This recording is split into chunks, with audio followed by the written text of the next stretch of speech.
Hello दोस्तों, आपके अपने यूट्यूब चैनल अमिंत्या पाठशाला में आपका बहुत बहुत स्वागत है। जैसा कि हम लोगों ने बात किया था कि मैं एक साइंस के जितने भी आपके 2024 और 2025 में जितने भी रेलवे के एग्ज़ाम हुए हैं, उनमें जितने भी प्रश्न पूछे गए थे साइंस के, उन सभी को के लिए एक सीरीज़ लेकर के आया हूँ, जिनमें हम लोग एग्ज़ाम वाइज और शिफ्ट वाइज सभी प्रश्नों को देखेंगे।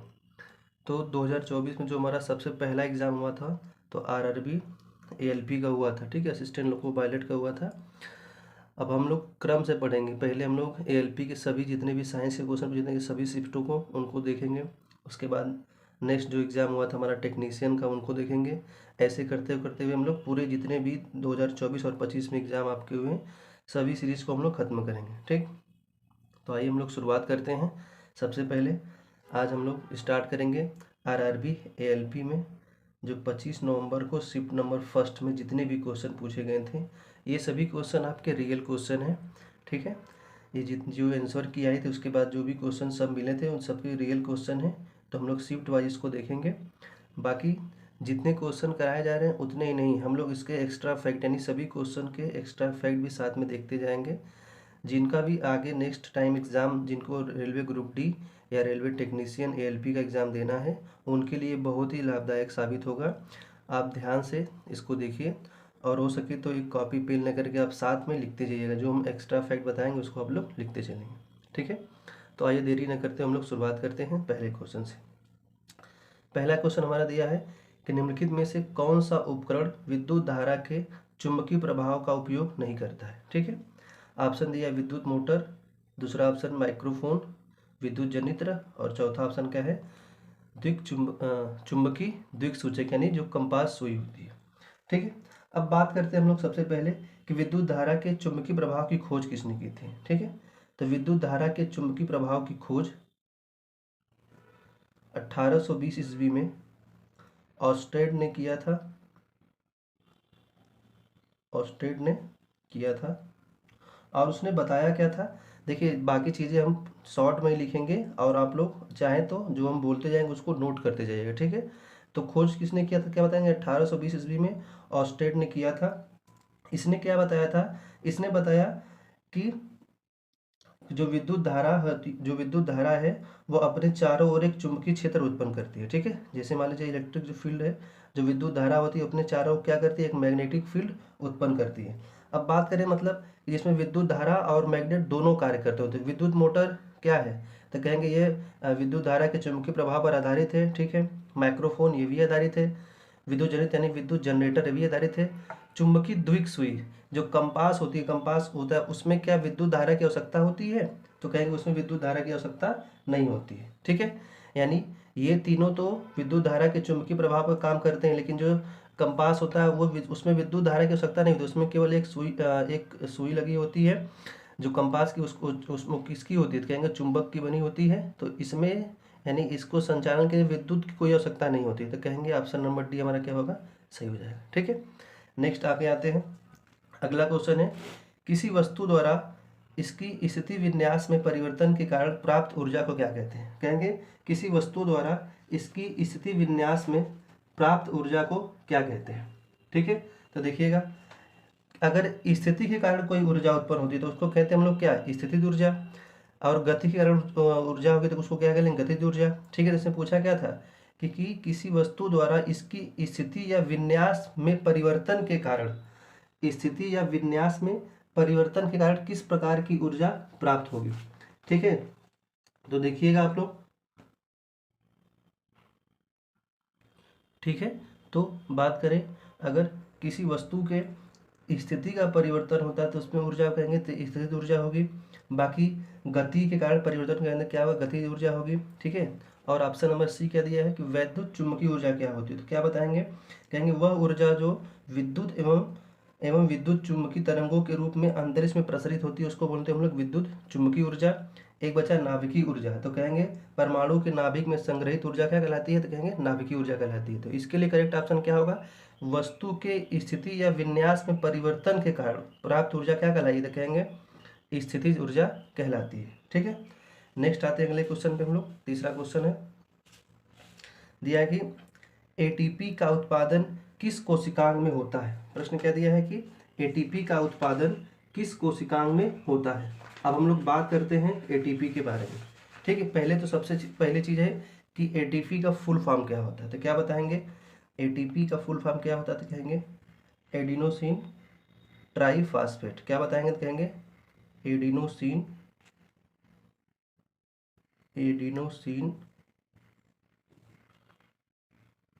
ट्राईफॉस्फेट। इसको हम लोग ऊर्जा की मुद्रा भी कहते हैं। ठीक है, अब देखिएगा, हम लोग पढ़े हैं कि वायवीय और अवायवीय शोषण, यानी कह सकते हैं आक्सीय और अनाक्सीय शोषण। ठीक है, तो जो आक्सीय शोषण होता है इसमें कितनी ऊर्जा मिली है, तो कहेंगे इसमें 36 एटीपी ऊर्जा प्राप्त होती है।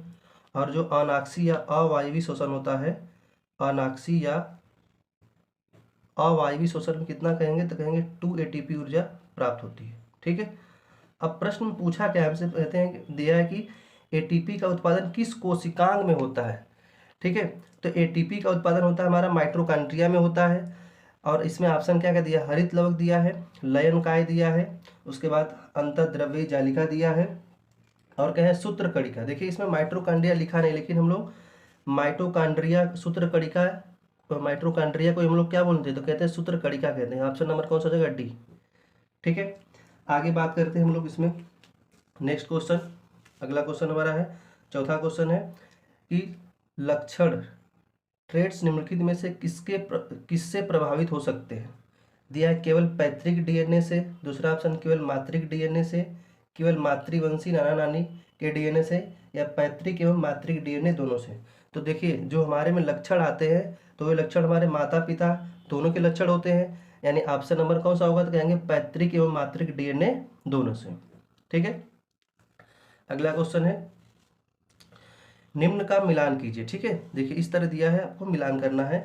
तो क्वेश्चन हम लिख दिए, इसके लिए ऑप्शन नहीं लिखे हैं। ठीक है, हम लोग डायरेक्ट इसको मिला कर देखते हैं। दिया है कि स्त्री केसर का सूजा हुआ निचला भाग, स्त्री केसर का मध्य भाग, स्त्री केसर का शीर्ष भाग, इधर दिया अंडाशय में होता है और इधर दिया इस तरह आपको मिलान करना है। तो पहले हम देखिए स्त्री केसर का एक चित्र बना के आपको दिखाते हैं होता क्या है।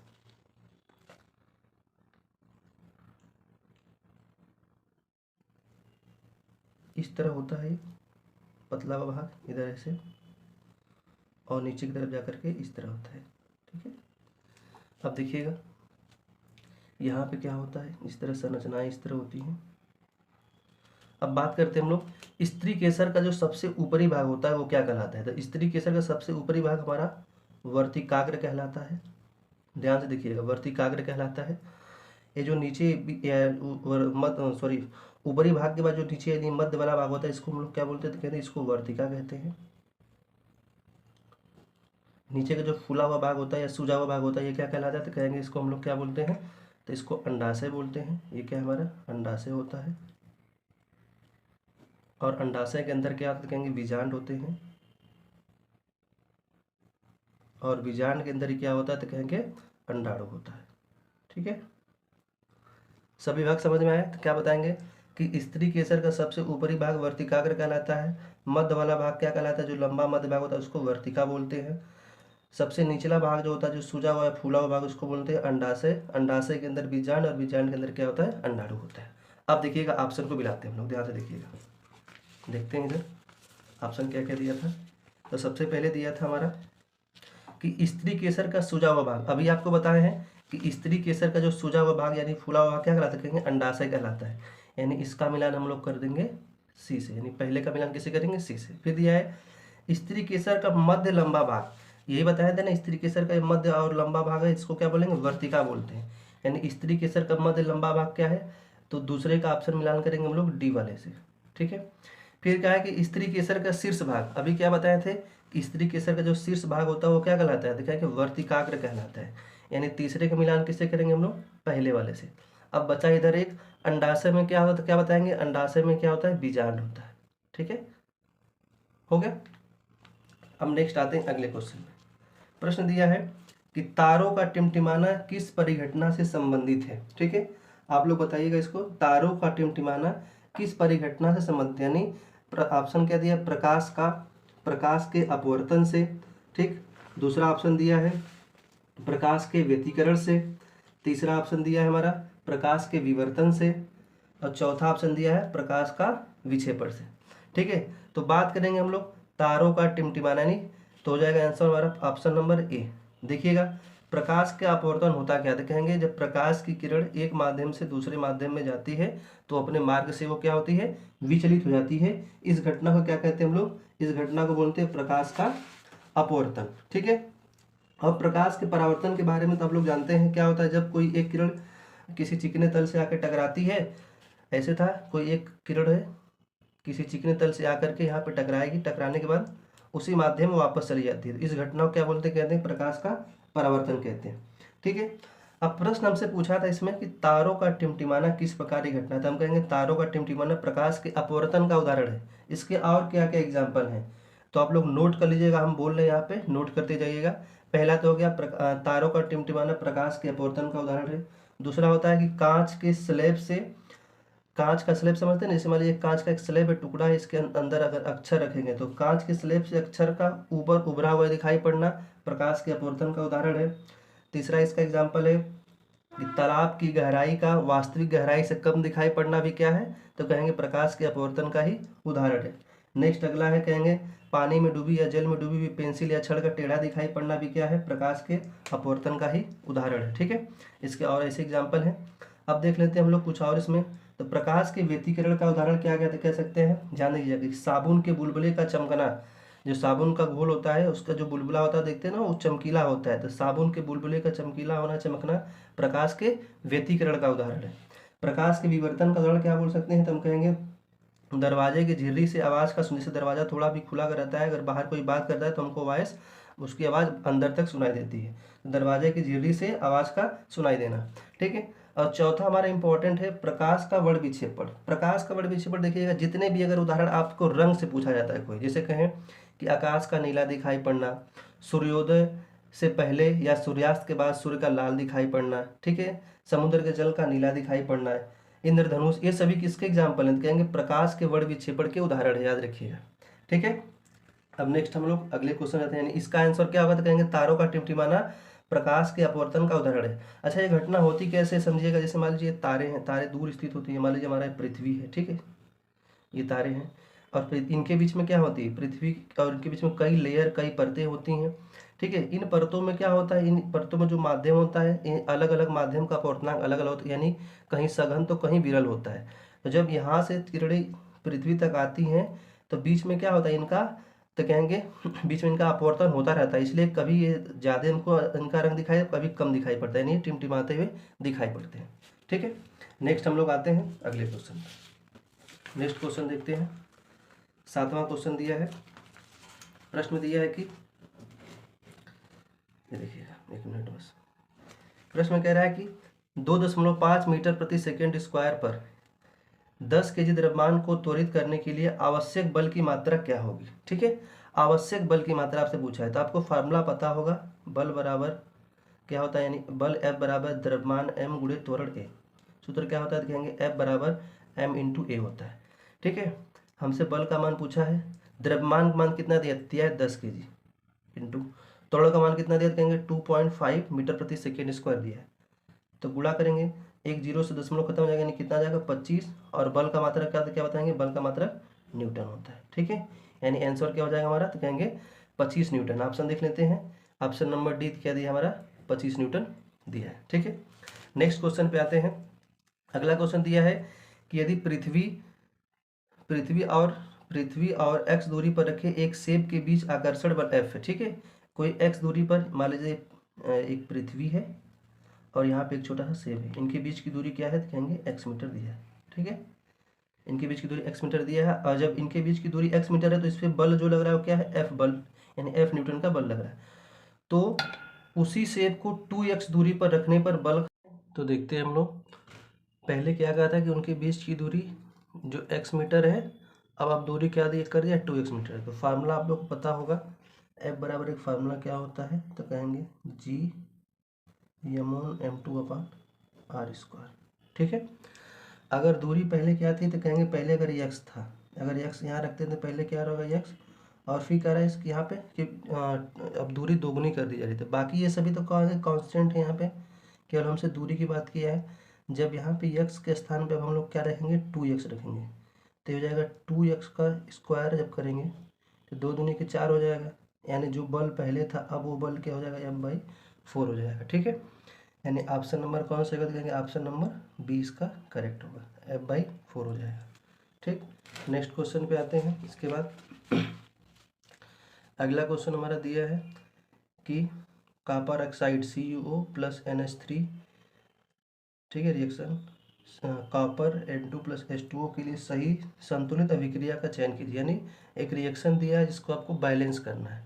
ठीक है, बिल्कुल आसान ही है। बैलेंस कैसे करेंगे हम लोग, यानी दोनों तरफ देखेंगे हम लोग, दोनों तरफ जो संख्या होती है वो बराबर होनी चाहिए। जैसे यहाँ देखते हैं हम लोग, स्टार्ट करते हैं पहले वाले ऑप्शन में। कॉपर इधर कितना है, तो कहेंगे 3 कॉपर है, इधर कॉपर कितना है, 3 है। नेक्स्ट देखते हैं ऑक्सीजन कितना, तो ऑक्सीजन यहाँ पे कितना है, तो देखिए ये जो 3 है ऐसे दोनों के साथ, यानी कॉपर के साथ भी है और ऑक्सीजन के साथ भी है। ठीक है, तो पता होगा सबको, तो यहाँ पे ऑक्सीजन 3 है, इधर ऑक्सीजन कितना देखिए, यहाँ पे हो जाएगा 4, दोनों के साथ होगा, हाइड्रोजन और इसके साथ यहाँ पे 4 हो गया, यानी ऐसे ही गलत हो गया। अगला देखते हैं हम लोग, इस वाले में कॉपर कितना है, 2 है, इधर कॉपर कितना है, 3, ये गलत है। अब देखते हैं यहाँ पे 3 कॉपर, इधर भी कॉपर 3, ऑक्सीजन कितना है, 3 है, इधर देखिए इधर भी ऑक्सीजन 3 है। अब आते हैं नाइट्रोजन के पास, यहाँ 2 नाइट्रोजन, इधर भी देखिए N2 2 नाइट्रोजन। अब यहाँ देखिएगा ये जो 2 है दोनों के साथ, जैसे अगर कहीं ऐसे लिखा होता है 2xy, तो जो 2 गुणा होता है x में भी होता है y में भी होता है, वैसे ही 2 नाइट्रोजन था तो 2 नाइट्रोजन, और हाइड्रोजन कितना है, तो कहेंगे 2 3 6, इधर देखिए 3 दूना के 6, यानी इधर के जितने भी अभिकारक हैं, ठीक है, और उसके बाद जितना उत्पाद है, दोनों क्या है, आपस में बराबर है। ठीक है, तो जैसे रिएक्टेंट और प्रोडक्ट दोनों आपस में बराबर है, तो वो अभिक्रिया क्या कहलाती है, तो ये अभिक्रिया बैलेंस यानी संतुलित अभिक्रिया कहलाती है, यानी ऑप्शन नंबर सी। ऐसे आप लोग देख करके छाट लेंगे, आसान होता है। ठीक है, आगे बढ़ते हम लोग, अगला क्वेश्चन देखते हैं। अगला क्वेश्चन दिया है कि निम्नलिखित में से कौन सी रेखित पेशियों की विशेषता है। अब रेखित पेशियों के बारे में पूछा है हमसे, तो सबसे पहले हम जानते हैं कि रेखित पेशियाँ होती क्या है, पेशियाँ होती क्या है। तो देखिए, जो ये क्वेश्चन हमारा ऊतक चैप्टर से है। ठीक है, क्लास 9 NCERT में आप लोग पढ़ेंगे तो ऊतक चैप्टर आएगा, कोशिका के बाद ऊतक पढ़ते हैं हम लोग। तो पहले बात करते हैं, थोड़ा इसके बारे में देख लेते हैं। ऊतक, ऊतक क्या होता है, कहेंगे कोशिकाओं के समूह से, यानी कोशिकाओं से मिलकर टिश्यू का निर्माण होता है।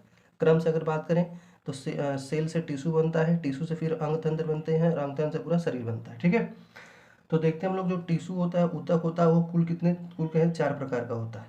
पहला हमारा होता है उपकला ऊतक, थोड़ा इसको समझ लीजिएगा, उपकला ऊतक होता है। और दूसरा हमारा होता है तो कहेंगे संयोजी ऊतक होता है। ठीक है, और तीसरा हमारा है पेशी ऊतक, और चौथा हमारा है हृदयक। अब देखते हैं जो पेशित ऊतक होता है, ठीक है, वो 3 प्रकार का होता है। ये जो पेशी ऊतक है कितने प्रकार कहेंगे, 3 प्रकार का होता है, जिसमें पहला होता है हमारा रेखित, और दूसरा अरेखित, और तीसरा हमारा क्या होता है, तो कहेंगे, अच्छा यहाँ पे देखिए जो हम लोग उपकला ऊतक लिखे थे, उसके बाद दूसरा संयोजी पेशी, तीसरा जो होता है तो तंत्रिका ऊतक होता है। ठीक है, क्या होता है, तो कहेंगे तंत्रिका ऊतक होता है। और पेशी ऊतक का तीसरा प्रकार जो हमारा क्या होता है, कहेंगे हृदयक ऊतक होता है। ठीक है, इतना समझ में आया होगा। जो ऊतक होता है वो 4 प्रकार का, उपकला ऊतक, संयोजी ऊतक, पेशी ऊतक और तंत्रिका ऊतक। अब पेशी ऊतक के 3 प्रकार, रेखित, अरेखित और हृदयक ऊतक। ठीक है, तो प्रश्न हमसे किसके बारे में पूछा था, कौन सी रेखित पेशियों की विशेषता है। अब देखते हैं जो रेखित पेशियां होती है उनकी विशेषता क्या होती है। जो रेखित पेशियां होती है ये क्या होती है, दिखाएंगे, ये लंबी बेलनाकार होती हैं। इसको नोट कर लीजिएगा आप लोग, इंपॉर्टेंट है। ये क्या होती है, तो कहेंगे लंबी बेलनाकार होती हैं। ठीक है, ये लंबी बेलनाकार और बहुकोशिकीय होती हैं। ठीक है, याद रखिएगा, इनमें बहुत सारी कोशिकाएं होती हैं, बहुकोशिकीय होती हैं, लंबी बेलनाकार और बहुकोशिकीय होती हैं। अब ऑप्शन में हमको क्या दिया था कि बेलनाकार दिया है, बहुकेंद्री, बहुकेंद्री, ठीक है, बहुकोशिकीय बोल सकते हैं, एक केंद्री दिया है इसमें। ऑप्शन हम लोग देखते हैं, तो लंबी होती, बेलनाकार होती है, और इसके बारे में एक क्वालिटी और देख लीजिएगा। अब जानिएगा, ये जो रेखित कोशियाँ होती हैं इनको हम लोग ऐच्छिक कोशिका भी कहते हैं। ठीक है, ऐच्छिक कोशिका, ऐच्छिक पेशियाँ भी कहते हैं। और ये हड्डी से जुड़ी होती है इसलिए इसको अस्थि पेशियाँ भी कहते हैं। 2 नाम इसके और है, एक तो हो गया ऐच्छिक और दूसरा नाम क्या है इसका, दिखाएंगे इसको हम लोग अस्थि पेशियाँ भी कहते हैं। ठीक है, याद रखिए इसको अस्थि पेशियाँ भी कहते हैं। तो दो नाम इसको और रखना है, इसको ऐच्छिक या अस्थि पेशियाँ भी कहते हैं। और इसके बारे में थोड़ा सुन लीजिए, आप लोग नोट कर लीजिएगा। इनमें हल्की ये गाढ़ी और हल्की रेखाएं स्पष्ट देकर, इसको हम लोग सूक्ष्मदर्शी से देखते हैं। इसमें क्या होता है, एक हल्की रेखाएं स्पष्ट दिखाई पड़ती हैं और इनकी सहायता से शरीर में विभिन्न गतियाँ होती है। ऐच्छिक मतलब जिसको, जैसे मान लीजिए देखिए हाथ है हमारा, अपनी इच्छा से इसको हम मोड़ रहे हैं, जैसे चलना हमारा ऐच्छिक पेशियों में आएगा। तो इनकी गतियाँ जैसे कहते हैं चलना, दौड़ना, किसी को पकड़ना, ये सब क्या है, ऐच्छिक पेशियों के अंतर्गत आते हैं। तो ऑप्शन कौन सा सही होगा, तो कहेंगे हम लोग, देखिएगा अब इसकी क्वालिटी क्या बताएं कि ये बेलनाकार होती हैं एवं बहुकोशिकीय होती हैं। तो बेलनाकार एवं बहुकोशिकीय, और ये सखित, ये शाखाओं के रूप में होती है कि अशाखाओं के रूप में होती है, ये भी ध्यान देना आपको। ठीक है, तो कहेंगे ये जो पेशियाँ होती है, तो कहेंगे ये बेलनाकार, सखित और बहुकेंद्रीय या बहुकोशिकीय होती है, यानी ऑप्शन नंबर बी। अब थोड़ा सा हम लोग अरेखित पेशियों के बारे में भी जान लेते हैं। अरेखित पेशियों का आकार कहेंगे तो कहेंगे इनका आकार सुई के आकार का होता है, यानी एक सिरा पतला होता है और बीच वाला भाग क्या होता है, मोटा होता है। ठीक है, ये एक कोशिकी होती है। जो अरेखित होता है वो क्या होती है, तो कहेंगे एक कोशिकी होती है। ठीक, नेक्स्ट अगले क्वेश्चन पे आते हैं हम लोग। अगला क्वेश्चन हमारा है कि जेली की स्थिति में, ठीक है, क्वेश्चन नंबर 11 देखते हैं कि जेली की स्थिति में निम्नलिखित में से कौन सी परिक्षिप्त प्रावस्था है। ठीक है, जेली की, प्रश्न क्या है, जेली की स्थिति में निम्नलिखित में से कौन सी परिक्षिप्त प्रावस्था है। अब बात करते हैं हम लोग, देखिए परिक्षिप्त प्रावस्था क्या होती है। तो ये प्रश्न हमारा कोलाइडी से बना है। ठीक है, अब देखिएगा जो कोलाइडी विलयन होता है, थोड़ा समझ लीजिएगा। अगर आप केवल क्वेश्चन एक एक क्वेश्चन देखेंगे तो आपकी एक ही क्वेश्चन तैयार होगा। अगर इसके कॉन्सेप्ट को समझते चलेंगे तो इससे अगर और क्वेश्चन बनते हैं तो आप बना लेंगे आसानी से। देखते हैं जो कोलाइडी विलयन होता है। ठीक है, जो कोलाइडी विलयन होता है, ठीक है, अब इसकी दो प्रावस्थाएं होती हैं। कोलाइडी विलयन की कितनी प्रावस्थाएं कहेंगे, इसकी दो प्रावस्थाएं होती हैं। पहली प्रावस्था कहलाती है हमारी परिक्षिप्त प्रावस्था। ठीक है, और दूसरी क्या है, तो कहेंगे जो दूसरी हमारा वो परिक्षेपण माध्यम होता है। परिक्षेपण माध्यम, देखिएगा परिक्षेपण माध्यम। अब समझिएगा होता क्या है, कहेंगे जो कम मात्रा में होता है, तो कम मात्रा में होगा तो उसको हम लोग क्या बोलेंगे, तो कहेंगे जो कम मात्रा में, उसको परिचित प्रावस्था कहते हैं। यानी कम मात्रा को, जो कम मात्रा में होगा कोलाइडी में, जो कम मात्रा में होगा वो परिचित प्रावस्था कहलाएगा, और जो अधिक मात्रा में होगा उसको क्या बोलेंगे हम लोग, तो कहेंगे उसको परिक्षेपण माध्यम। ये क्या होगा, अधिक मात्रा में होगा। अब देखते हैं हम लोग, तो जैसे जेली होता है, जेली में समझिएगा, जेली जो है उसमें कम मात्रा में क्या होगा, तो कम मात्रा में द्रव होगा और अधिक मात्रा में क्या होगा, तो ठोस होगा। ठीक है, जेली में कम मात्रा में द्रव होगा, जेल से जेली समझते हैं ना, तो जेली में कम मात्रा में द्रव होगा, अधिक मात्रा में क्या होगा, ठोस होगा। तो कहेंगे कि प्रश्न में क्या पूछा, जेली की स्थिति में निम्नलिखित में से कौन सी परिक्षिप्त प्रावस्था, परिक्षिप्त मतलब कम मात्रा में क्या, कहेंगे कम मात्रा में द्रव प्रावस्था होती है। ठीक है, तो आंसर इसका क्या हो जाएगा, पहला। समझाया, समझ में आया। इसके और एग्जाम्पल देखिए, जैसे अगर हम बात करें तो जेली हो जाएगा। ठीक है, इसी में हमारा मक्खन भी आ जाएगा, पनीर। ठीक है, ये तीनों एग्जाम्पल याद रखिएगा। समझ में आई बात ना। कम मात्रा वाले को कहेंगे हम लोग परिक्षिप्त प्रावस्था। तो हम लोग अब अगले क्वेश्चन पे आते हैं। अगला क्वेश्चन है आपका, क्वेश्चन दिया है कि इस्त्री यानी जो आयरन होता है, ठीक है, लॉन्ड्री आयरन, इलेक्ट्रॉनिक टोस्टर और इलेक्ट्रिक ओवन, इलेक्ट्रिक केतली और इलेक्ट्रिक हीटर जैसे विद्युत उपकरण विद्युत धारा के किस प्रभाव पर आधारित होते हैं। अब देखिएगा, जैसे हम लोग समझते हैं ये प्रेस, जिसको हम लोग आयरन बोलते हैं, जिसको प्रेस करते हैं, उसमें जब विद्युत धारा हम लोग प्रवाहित करते हैं तो उसमें ऊष्मा भी उत्पन्न होती है, तभी तो वो गर्म होता है। बिना विद्युत धारा के ऊष्मा आएगा नहीं इसमें। इलेक्ट्रिक जो टोस्टर हो, जिसमें हम लोग गर्म करते हैं कोई खाद्य पदार्थ, इलेक्ट्रिक ओवन हो गया, इलेक्ट्रिक केतली हो गया, जिसमें हम लोग पानी वगैरह गर्म कर सकते हैं। तो जैसे इसको हम लोग क्या करते हैं, विद्युत धारा, जैसे मान लीजिए ये हो गया हमारा, इसमें जैसे हम लोग विद्युत धारा, जैसे इसको इलेक्ट्रिक से जोड़ेंगे, विद्युत धारा प्रवाहित करेंगे तो क्या होगा, इसमें ऊष्मा भी उत्पन्न होगी। यानी हम लोग सीधे क्या बताएंगे, पूछा गया प्रश्न में कि विद्युत धारा के जो इलेक्ट्रिक केतली है और इलेक्ट्रिक हीटर जैसे विद्युत उपकरण विद्युत धारा के किस प्रभाव पर आधारित, तो क्या बताएंगे, विद्युत धारा के हीट मतलब ऊष्मा, तो कहेंगे विद्युत धारा के ऊष्मीय प्रभाव पर आधारित है। ऑप्शन क्या क्या दिया था? ऊष्मीय प्रभाव, रासायनिक प्रभाव, चुंबकीय प्रभाव और क्रियात्मक प्रभाव। आंसर क्या होगा? कहेंगे विद्युत धारा के ऊष्मीय प्रभाव पर आधारित है। ठीक है, अब नेक्स्ट हम लोग क्वेश्चन नंबर 13 देखते हैं। देखिएगा इसके बाद, आइए क्वेश्चन नंबर 30। एक सेकेंड बस, इसको थोड़ा सही कर देते हैं। आइए हम लोग बात करते हैं क्वेश्चन नंबर 13 का। देखिए क्वेश्चन नंबर 13 में क्या कहा है?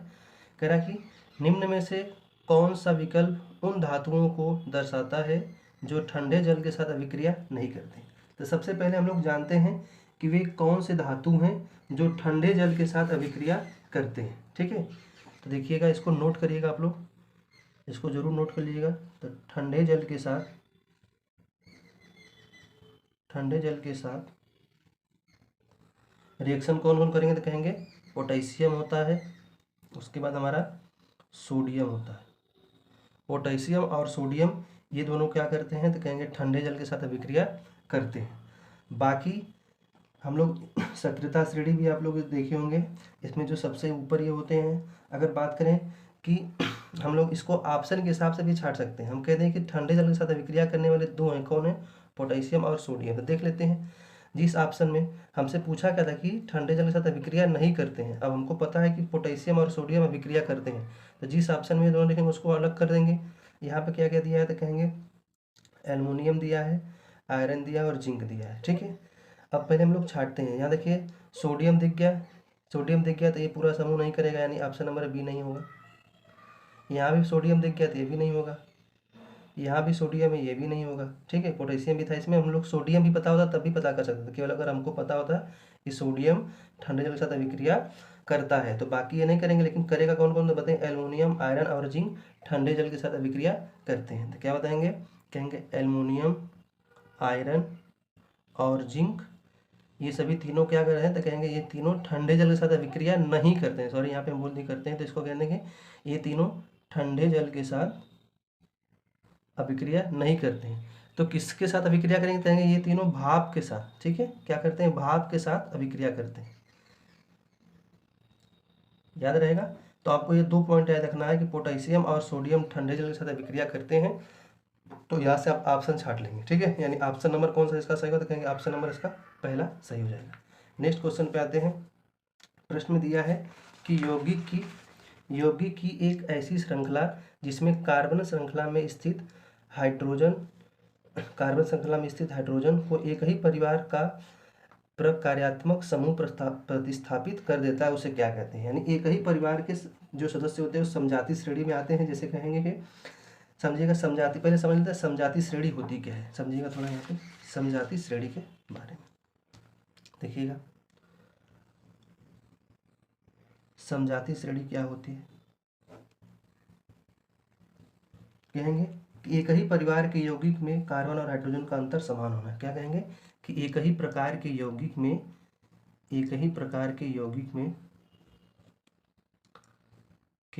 में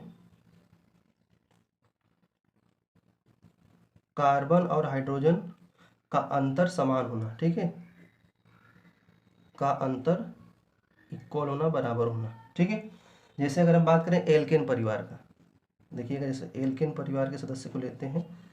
एल्केन परिवार का मान लेते हैं हम लोग CH4। ठीक है, एक हो गया। दूसरा ले लेते हैं हम लोग C2H6।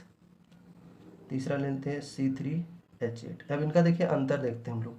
इन दोनों का अंतर देखेंगे तो यहाँ पे 2 कार्बन, यहाँ पे 1, तो इससे बचा यहाँ से 6, 4 क्या होगा? CH2 हो गया। इसमें देखते हैं 3, यहाँ 3 कार्बन, यहाँ 2, तो यहाँ C हो गया। यहाँ 8 से यहाँ 2 गया। तो देखिए इन सब का अंतर क्या हो रहा है? इक्वल आ रहा है। प्रश्न में अगर इनके साथ हम कोई क्रियात्मक समूह भी जोड़ दें, जैसे अगर हम बात करें इनके साथ कोई भी हम लोग अलग से क्रियात्मक समूह जोड़ लेते हैं, जैसे अगर C2H5OH, C3H7OH, फिर भी इनका अंतर जो होगा वो CH2 ही रहेगा। प्रश्न में पूछा था हमसे कि यौगिक की एक ऐसी श्रृंखला जिसमें कार्बन श्रृंखला में स्थित हाइड्रोजन को एक ही परिवार का प्रकार्यात्मक समूह प्रतिस्थापित करता है, उसे क्या कहते हैं? उसको क्या बोलेंगे? कहेंगे उसको हम लोग समजाति श्रेणी कहेंगे। क्या कहेंगे? समजाति श्रेणी। बात समझ में आई। नेक्स्ट क्वेश्चन पे आते हैं हम लोग आगे। दिया है कि कि किसी परमाणु का परमाणु क्रमांक किसके बराबर होता है। अब देखिएगा ऑप्शन में परमाणु क्रमांक तो पहले आप लोग जान लीजिए, जो परमाणु क्रमांक होता है वह किसके बराबर होता है। तो बात करेंगे हम, जो परमाणु क्रमांक होता है प्रोटॉनों की संख्या के बराबर होता है, यानी परमाणु क्रमांक जो होता है हमारा, परमाणु क्रमांक जो है, परमाणु क्रमांक बराबर क्या होता है, कहेंगे प्रोटॉनों की संख्या। ठीक है, बिना ऑप्शन पहले हम कुछ बातें को जान लेते हैं। अब समझिए जैसे नाभिक है, नाभिक के अंदर क्या कहते हैं कि नाभिक के अंदर प्रोटॉन और न्यूट्रॉन होता है और ये द्रव्यमान संख्या के बराबर होता है। फार्मूला हम लोग पढ़ेंगे, बराबर P+। ठीक है, तो ऑप्शन को देखते हैं हम लोग। पूछा था ना, पूछा क्या था, किसी परमाणु का परमाणु क्रमांक किसके बराबर होगा। तो दिया परमाणु के नाभिक में उपस्थित प्रोटॉनों की कुल संख्या के बराबर, गलत, प्रोटॉनों एवं न्यूट्रॉनों की संख्या नहीं तो द्रव्यमान संख्या हो जाएगी। दिया है कि नाभिक में उपस्थित इलेक्ट्रॉनों की संख्या का आधा, गलत है। दिया है कि इलेक्ट्रॉनों और न्यूट्रॉनों की संख्या का योग। हम लोग बात करेंगे जो परमाणु जो हमारा किसी परमाणु का परमाणु क्रमांक किसके बराबर कहेंगे, नाभिक में उपस्थित प्रोटॉनों की कुल संख्या के बराबर। ठीक है, इसका पहला ऑप्शन ही हमको सही लगा है। देख लीजिए एक बार, परमाणु के नाभिक में उपस्थित प्रोटॉनों की संख्या के बराबर। अभी आपको बताएंगे जो परमाणु का परमाणु क्रमांक होगा प्रोटॉनों की संख्या क्या होगा, बराबर होगा, यानी ऑप्शन नंबर ही हमारा क्या होगा, इसका सही उत्तर होगा। ठीक है, तो प्रोटॉनों की संख्या के बराबर होगा। ठीक है, नेक्स्ट क्वेश्चन पे आते हैं हम लोग। अगला क्वेश्चन है कि उत्तल दर्पण से प्रकाश के परावर्तन के मामले में जब प्रकाश की एक समांतर किरण परावर्तक सतह पर आपतित होती है तो परावर्तित प्रकाश। अब देखिएगा प्रश्न में क्या कहा है कि उत्तल दर्पण से प्रकाश के परावर्तन के मामले में जब प्रकाश की एक समांतर किरण, ठीक है, पहले उत्तल दर्पण बना लेते हैं हम लोग। एक उत्तल दर्पण बना लिए, ठीक है, इसका मुख्य केस हो गया। कोई समांतर किरण इस तरह आती है तो टकरा करके तो पहले इधर चली जाएगी, यहाँ पे इसका ध्रुव होता है, यहाँ फोकस हो गया, यहाँ वक्रता केंद्र, लेकिन ऐसा आभास होता है कि फोकस होते हुए जा रही है। ठीक है, प्रश्न में क्या कहा था कि प्रकाश की समांतर किरण परावर्तक सतह पर आपतित होती है तो परावर्तित किरण, अब ऑप्शन देखते हैं, वक्रता केंद्र पर अभिसरित होती है या वक्रता केंद्र पर अपसरित होती है या मुख्य फोकस से। देखिएगा मुख्य इसके समांतर आएगी तो फिक्स है कि मुख्य फोकस से होकर जाएगी। अब अपसरित होगी कि अपसरित, आपको ध्यान देना है। अभिसरित मतलब किरणों को एकत्रित करना। ठीक है, जैसे यहाँ पे कोई किरणें एक ही बिंदु पर अगर मिले, एक कोई पॉइंट लेते हैं, सभी किरणें एक ही आकर मिलेंगी, इसको बोलते हैं अभिसरित। अभिसरित मतलब फैलाना, एक बिंदु से कई ओर है। तो बताइए ये किरणें आकर टकरा कर फैलाया जाता है, यानी कह सकते हैं कि उत्तल दर्पण क्या करता है, किरणों को अपसरित करता है और अवतल दर्पण किरणों को क्या करता है, अभिसरित करता है। तो आंसर क्या होगा, कहेंगे मुख्य फोकस पर अपसरित कर, यानी किरणों को फैला रही है। ठीक है, नेक्स्ट क्वेश्चन पे आते हैं।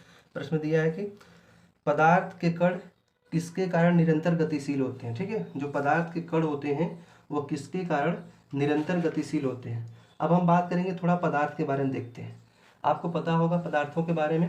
ठीक, तो जो पदार्थ के कण होते हैं उनके बीच एक ऊर्जा होती है। पहले ऑप्शन क्या दिया, नाभिकीय ऊर्जा, रासायनिक ऊर्जा, यांत्रिक ऊर्जा, गतिज ऊर्जा। ठीक है, तो जो पदार्थ के कणों जो होते हैं वो निरंतर गतिशील होते हैं क्योंकि उनके बीच क्या होती है, गतिज ऊर्जा कार्य करती है। इसका आंसर तो हो जाएगा हमारा गतिज ऊर्जा। लेकिन थोड़ा सा इसके कुछ क्वालिटी और देख लेते हैं पदार्थ के गुण के बारे में। ठीक है, जैसे हम लोग पहली बात करें कि पदार्थ के कण क्या होते हैं, तो कहेंगे पदार्थ के कण अत्यंत सूक्ष्म होते हैं। जो पदार्थ के कण होते हैं वो अत्यंत सूक्ष्म होते हैं। ठीक, और इन कणों के बीच क्या होता है, एक आकर्षण बल या अंतराणुक बल कार्य करता है जो ठोस में सबसे अधिक, जिसके कण जितने पास होंगे उसमें आकर्षण बल उतना अधिक होगा। तो कहेंगे ठोस में सबसे अधिक होता है, उसके बाद द्रव में होता है, फिर सबसे कम किस में होता है, कहेंगे गैस में होता है। ठीक है, उनके बीच रिक्त स्थान भी होता है, तो रिक्त स्थान सबसे अधिक ठोस में, सबसे कम किस में, कहेंगे सबसे कम गैस में होता है। सबसे अधिक गतिज ऊर्जा किस में होगी, तो कहेंगे सबसे अधिक गतिज ऊर्जा गैस में होगी क्योंकि इसके कण क्या होते हैं, ज़्यादा गतिशील होते हैं। ठीक है, और बात करें पदार्थ की अवस्थाओं के बारे में, तो पदार्थ की कुल कितनी अवस्थाएं, एक पदार्थ की कुल 5 अवस्थाएं होती हैं, ठोस, द्रव, गैस, प्लाज्मा और बोस आइंस्टीन कंडेंसेट। ठीक है, और थोड़ा बात कर लें हम लोग तो ठोस के बारे में, तो ठोस का आयतन और आकार दोनों निश्चित होता है। द्रव का जो होता है हमारा, इसका आयतन तो हमारा क्या होता है वो निश्चित होता है, लेकिन आकार इसका निश्चित नहीं होता है। जिस बर्तन में रखा जाता है उसका आकार ग्रहण कर लेता है। और गैस का न तो आयतन न तो आकार, ये दोनों अनिश्चित होता है। ठीक है, अब नेक्स्ट क्वेश्चन पे आते हैं हम लोग आगे। इसका आंसर क्या हो जाएगा, गतिज ऊर्जा। अगला क्वेश्चन देखते हैं हम लोग, क्वेश्चन नंबर 18। प्रश्न में कहा है कि एक सेकेंड, कि जब हाइड्रोक्लोरिक अम्ल जल के साथ अभिक्रिया करता है तो निम्न में से क्या प्राप्त होता है। हाइड्रोक्लोरिक अम्ल के बारे में बात किया है। देखिएगा जब हाइड्रोक्लोरिक अम्ल, थोड़ा इसको सीधा कर देते हैं, ठीक है, हाइड्रोक्लोरिक यानी HCl की क्रिया किससे कराएंगे, जल से कराते हैं, तो क्या प्राप्त होता है, तो हमको पता है AH plus plus Cl minus प्राप्त होता है। ठीक है, तो क्या होता है कि H प्लस और Cl माइनस प्राप्त होता है। लेकिन बात करेंगे कि जो H प्लस होता है वो क्या है, हमारा धनायन है और ये स्थिर अवस्था में नहीं होता है। ठीक है, ये क्या होता है, स्थिर अवस्था में नहीं होता है। अब स्थिरता प्राप्त करने के लिए क्या करता है, स्थिरता प्राप्त करने के लिए ये फिर से जल से अभिक्रिया करता है। ये फिर से क्या करता है, जल से अभिक्रिया करता है और बनाता है H3O। ठीक है, ऑप्शन क्या दिया था, तो H3O प्लस बनाता है और Cl माइनस तो पहले से समझे। पहले क्या है, ये H प्लस और Cl माइनस में टूटता है, लेकिन जो H प्लस है वो स्थिर नहीं होता है। ठीक है, तो स्थिरता प्राप्त करने के लिए क्या करता है, फिर से जल से विक्रिया करता है और H3O प्लस और Cl माइनस बनाता है। यानी आंसर क्या हो जाएगा, ऑप्शन नंबर डी। ठीक है, नेक्स्ट क्वेश्चन देखते हैं हम लोग। ये हमारा लगभग में लास्ट क्वेश्चन है, 19वां क्वेश्चन हमारा क्या है, लास्ट क्वेश्चन है। देखते हैं प्रश्न में क्या है कि मस्तिष्क से निकलने वाली कपाल तंत्रिकाएं तथा मेरुरज्जु से निकलने वाली मेरु तंत्रिकाएं मिलकर किसका निर्माण करती हैं। ठीक है, तो देखते हैं हम लोग, जो हमारी मस्तिष्क से निकलने वाली होती है कपाल तंत्रिकाएं। ठीक है, मस्तिष्क से निकलने वाली कपाल तंत्रिकाएं तथा मेरुरज्जु से निकलने वाली मेरु तंत्रिकाएं मिलकर किसका निर्माण करती हैं। अब बात करते हैं हम लोग तंत्रिका की। व्हाइट पेज ले लेते हैं, थोड़ा इसको समझाते हैं आपको अच्छे से, देखिएगा। पहले बात करें तंत्रिका तंत्र के बारे में, इसको समझ लीजिएगा। जो तंत्रिका तंत्र है, तंत्रिका तंत्र कुल हमारे 3 प्रकार की होती हैं। ठीक है, पहला हमारा होता है केंद्रीय तंत्रिका तंत्र। केंद्रीय तंत्रिका तंत्र इसको हम लोग बोलते हैं CNS यानी सेंट्रल नर्वस सिस्टम। ठीक है, दूसरा होता है हमारा परिधि तंत्रिका तंत्र। दूसरा क्या होता है, कहेंगे परिधि तंत्रिका तंत्र, जिसको हम लोग इसको PNS बोलते हैं। क्या बोलते हैं, PNS यानी पेरीफेरल नर्वस सिस्टम। ठीक है, पेरीफेरल नर्वस सिस्टम। और तीसरा हमारा होता है, तो कहेंगे स्वायत्त तंत्रिका तंत्र। स्वायत्त तंत्रिका तंत्र जिसको हम लोग बोलते हैं ANS यानी ऑटोनोमस न्यूरॉन सिस्टम। ठीक है, अब बात करते हैं जो केंद्रीय तंत्रिका तंत्र का निर्माण कैसे होता है, कहेंगे मस्तिष्क। इसमें क्या क्या है, तो कहेंगे, याद रखिएगा क्वेश्चन आगे इसी से बनेगा। इसमें मस्तिष्क प्लस मेरुरज्जु। ठीक है, मेरुरज्जु जो हमारा बोन मैरो का पार्ट है, मस्तिष्क और मेरुरज्जु मिलकर केंद्रीय तंत्र यानी जो सेंट्रल में होता है, तो मस्तिष्क और मेरुरज्जु मिलकर के क्या बनाते हैं, तो कहेंगे एक केंद्रीय तंत्रिका तंत्र का निर्माण करते हैं। ठीक है, अब हम लोग इसके बाद देखते हैं परिधि तंत्रिका तंत्र क्या होती है, तो कहेंगे अच्छा इसके बारे में थोड़ा सा और जान लें। जो केंद्रीय तंत्रिका तंत्र का कार्य क्या होता है, तो कहेंगे ये सभी सूचनाओं का विश्लेषण करने का आदेश देती है। ठीक है, ये सभी सूचनाओं का विश्लेषण करती हैं। ये क्या करती है, सभी सूचनाओं को विश्लेषण करने का आदेश देती हैं। ठीक है, अब बात करेंगे परिधि तंत्रिका तंत्र क्या करता है, तो कहेंगे यह संदेशों को केंद्रीय तंत्रिका तंत्र तक और वापस अंगों तक ले जाती है। यानी सबसे पहले क्या करती है कि अंगों से प्राप्त सूचना को कहाँ भेजती है, तो कहेंगे केंद्रीय तंत्रिका तंत्र के पास भेजती है, फिर वापस ये जो अनुदेश देता है उसको अंगों तक पहुँचाती है। ठीक है, और इसी के बारे में बात करें तो ये क्या होता है, तो मस्तिष्क से निकलने वाली कपाल तंत्रिका और मेरु तंत्रिका से मिलकर इसका निर्माण होता है। जो परिधि तंत्रिका होती है वो मस्तिष्क से निकलने वाली कौन सी तंत्रिका, कहेंगे मस्तिष्क से निकलने वाली कपाल तंत्रिका प्लस मेरुरज्जु से निकलने वाली मेरु तंत्रिका से मिलकर क्या करती हैं, ये परिधि तंत्रिका का निर्माण करती हैं। जैसे हम लोग कहें केंद्रीय वाले में मस्तिष्क प्लस मेरुरज्जु था। स्वायत्त तंत्रिका क्या होती है, तो कहेंगे यह अनैच्छिक क्रियाओं, जैसे इसका काम क्या होता है, तो कहेंगे ये इसके पहले जाने इसके 2 भाग होते हैं। एक होता है अनुकंपी, दूसरा होता है पराकंपी तंत्रिका तंत्र। ठीक है, स्वायत्त तंत्रिका के 2 भाग, अनुकंपी एवं परानुकंपी तंत्रिका तंत्र। यह क्या करती है, अनैच्छिक क्रियाओं जैसे क्या क्या कहेंगे, हृदय की धड़कन। ठीक है, पाचन तंत्र, उसके बाद श्वसन, इन सबको, इन तीनों क्या करते हैं, नियंत्रित करती हैं। तो क्वेश्चन अगर बने कि हृदय की धड़कन, पाचन तंत्र या श्वसन तंत्र को नियंत्रित कौन सी तंत्रिका करती है, तो क्या बताएंगे, स्वायत्त तंत्रिका, ऑटोनोमस न्यूरॉन सिस्टम। ठीक है, और यह एक प्रकार की अनैच्छिक तंत्रिका तंत्र है। जैसे हृदय की धड़कन पे हमारा कंट्रोल नहीं, इसको हम लोग रोक नहीं सकते हैं ना। अनैच्छिक मतलब जो हमारी इच्छा के बिना भी, जैसे अगर हम, जैसे ये उंगली है तो उंगली को हम ऐसे करें, बंद करें, खोल पा रहे हैं, तो ये अपनी इच्छा से कर रहे हैं, तो ऐच्छिक तंत्रिका तंत्र में आएगा। लेकिन अब हार्ट बीट जो हमारे हृदय की धड़कन है, पाचन तंत्र है, या भोजन अगर हम खा नहीं तो क्या उसको शरीर के अंदर रोक सकते हैं? अपने मन से नहीं रोक सकते हैं। श्वसन हो गया, ये सब क्या है? ये सभी अनैच्छिक क्रिया है। ठीक है, तो क्वेश्चन हमारा बना क्या था, पूछा था कि मस्तिष्क से निकलने वाली कपाल तंत्रिका तथा मेरुरज्जु से निकलने वाली मेरु तंत्रिका मिलकर किसका निर्माण करते हैं? अभी बताए हैं, कपाल तंत्रिका और मेरु तंत्रिका मिलकर के परिधि तंत्रिका तंत्र का निर्माण करती है। ऑप्शन देखिए, अंतःस्रावी गलत, स्वायत्त गलत, केंद्रीय गलत। केंद्रीय किसको, अगर केंद्रीय पूछेगा तो क्या बताएंगे? कहेंगे केंद्रीय में मस्तिष्क और मेरुरज्जु होता है। स्वायत्त क्या होती है? कहेंगे अनैच्छिक क्रियाओं का नियंत्रण करता है, जैसे हृदय की धड़कन, पाचन तंत्र इत्यादि। तो आंसर इसका क्या हो जाता है? कहेंगे परिधि तंत्रिका तंत्र। ठीक है, तो ये हमारे थे आज के पूरे 19 क्वेश्चन जो हमारे ALP, ठीक है, ALP 25 नवंबर वाले फर्स्ट शिफ्ट में पूछे गए थे। ये सभी क्वेश्चन को हम लोग हल कर चुके हैं। आशा करते हैं कि आप लोग को वीडियो पसंद आई होगी। ऐसे हम लोग डेली एक क्वेश्चन, यानी सॉरी डेली हम लोग एक शिफ्ट को एनालिसिस करेंगे। जितने भी क्वेश्चन अभी RRB ALP को हम लोग उठाए हैं, इसको खत्म होने के बाद फिर टेक्नीशियन क्वेश्चन करेंगे। यानी 2024-25 में जितने भी एग्जाम में सब क्वेश्चन हम लोग बारी बारी से करेंगे। ठीक है दोस्तों, तो आप लोग इस वीडियो को देखिए और इस पर रिव्यू जरूर दीजिएगा, क्वेश्चन आप लोग को कैसा लगा। ये सभी रियल क्वेश्चन है। अगर जिनका भी आगे ग्रुप डी और टेक्नीशियन का एग्जाम, उनके लिए बहुत ही हेल्पफुल होने वाला है, क्योंकि आपको देखिए सीधे क्वेश्चन आपको देखने को मिल जाएंगे। या तो सीधे क्वेश्चन मिल जाएगा, या तो फिर हम जो एक्स्ट्रा फैक्ट बता रहे हैं उनको आप लोग नोट करते रहिए, क्योंकि क्वेश्चन यहीं से बनेंगे और कहीं से नहीं बनेंगे। ठीक है, तो हम लोग अगले क्लास में फिर एक शानदार क्लास के साथ मिलते हैं, क्वेश्चन कलेक्शन के साथ। तब तक के लिए आप लोग अपना ध्यान रखिए और कमेंट करके जरूर बताइएगा वीडियो कैसे लगी आप लोग। ठीक है, धन्यवाद।